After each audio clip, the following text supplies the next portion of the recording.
Hello everyone and welcome back to the Great Book of Grudges. My name is Nathan and today we're going to do something a little bit different. As you can see, we're not playing a total war game, but instead we're checking out Stronghold Warlords, the newest title currently in development by Firefly Studios. This is obviously the studio behind the famous Stronghold and Stronghold Crusader series. As we are aware, the game had been pushed back to January 2021 for various reasons, but they're still hard at work with the development of this game. Now, a few content creators such as myself have been given access to a build which is focused around early siege warfare, showing off mechanics, and just a bit of everything which everyone has come to expect from a Stronghold game. I'm going to be talking over this recording, which is a slightly sped up version of a session I just recently had.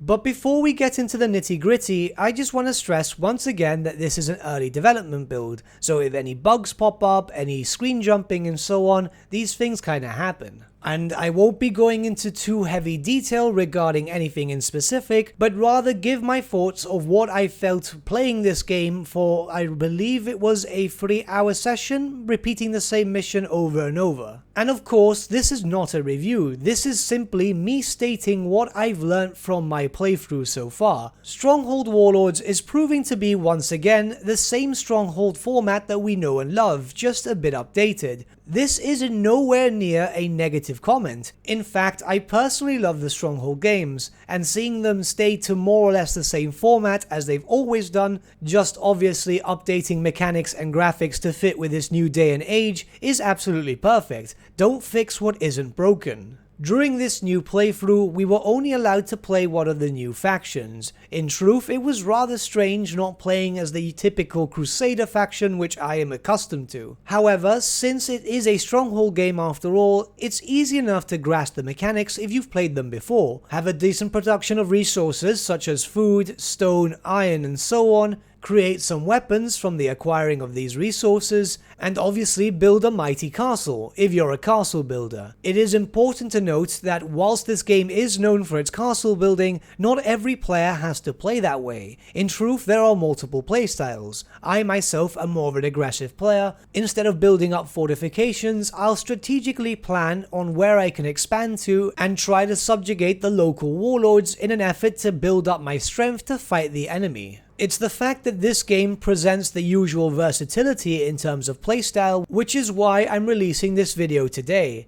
Despite the fact that they're adding in new cultures and so on, it looks like everything is going to stay more or less the same. And once again, this is a good thing. Their mechanics have never been too complex, which means that returning players will have no problem learning the new game, and new players will easily get a grasp on it without a problem too. I myself am quite the veteran when it comes to this series. Stronghold Crusader is one of those games which I've always got installed on my desktop, and I've got to say that even the new mechanics implemented in Warlords feel like they've always been there. Everything feels so fluid. Yes, there are minor problems and so on, AI has never been a good standing point for Firefly, but it does feel better, and obviously as this is in beta form, there's still a chance that this could be improved by the time of release. As not every intended mechanic is included in this demo build, I can't really speak too much about it, but in truth, the sieges feel like Stronghold, the armies feel like Stronghold, base building feels like Stronghold, and yeah, the archers are horrendously broken as they've been in every single Stronghold game. But that's part of their charm, and if you're thinking of getting this game when it does eventually release, yeah, Archer build, trust me, Archer builds are fantastic. It's more than likely we'll have a few more videos coming out in the future just to more or less get into detail about everything in specifics. But so far, from what I've seen, bear in mind I've only had a few short hours with this build, everything's looking in a rather positive light. The art style is fantastic and not overbearing. The improvements to UI seems absolutely great. However, I do miss the old scribe. You still have a scribe, but you don't have one that kinda just judges you through the screen. Warfare seems quite good. Once again, your units are split into different categories where you can just recruit some weaker ones which don't cost you any resources barring gold and peasantry, and as you get to the higher tier units you'll need more expensive equipment and even a lot more money. The Stronghold series itself has always been a castle simulator slash RTS in a sense. The way you format your base building is completely up to you. You can decide to build a lot of walls and protect your areas from all fronts,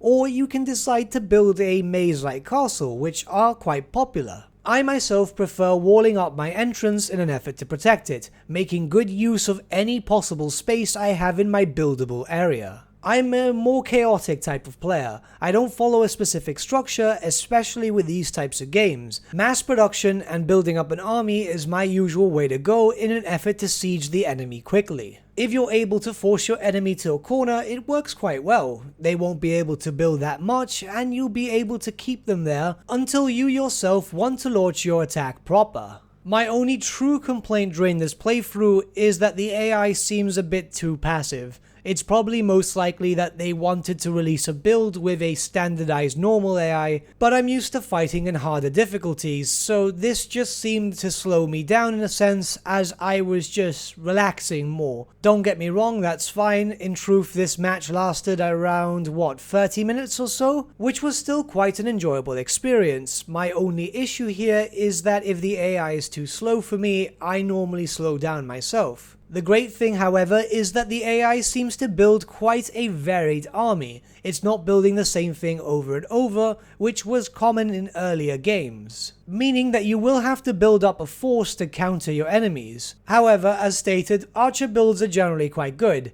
Do bear in mind, however, that archers themselves cannot take over warlords. You'll need some melee units directly there so they can capture the point. I'm rather excited to see further development on this game. Originally I was very worried when they had to delay it, but then again, given recent circumstances around the whole world, in fact, it is understandable. But so far, things seem to be moving steadily along. I just can't wait to see a more polished version of this. But before we end this video, I just want to see what you guys think. Do you guys think I should cover the Stronghold series on the channel every now and then? And would you like some videos explaining some of the new mechanics and so on? Let me know in the comments below, as obviously I could use this to gauge interest and get into further contact with the developers. But with that, my friends, we've come to the end of our video. Thank you so much for watching. If you did enjoy the video, might I suggest giving the video a like, or even subscribing to the channel, as it really does help us out. In the description section below are various links to different social media platforms such as Facebook, Instagram and Discord. Also in the description section is an affiliate link with Element Games where you could buy loads of hobby-based products, not just Warhammer, for 10 to 25% off. Making a purchase using that link and also our special code, which is also in the description, supports the channel at no extra cost to you, which we think is rather cool. A big thank you to our patrons. Your support means the world to us. It's amazing that people want to help a small channel like us grow and get to a higher level of content. A big thank you to Gibraltar LUSC, Ryan Bertsche, Andrew Prince and Okro for subscribing to us at our Fane level. You guys are super cool. And a big thank you to Edward Yule, VS Vasan, Aaron Whitman and Shaggy for subscribing to us at our King level. Honestly, we can't thank you all enough. And lastly, a big thank you to all of you for liking, sharing and commenting on these videos. Honestly, it's because of you guys that the channel's been growing at such a great pace lately, so we can't thank you all enough. But with that, my friends, thank you so much for watching once again, and we shall see you all again very, very soon. Have a good day.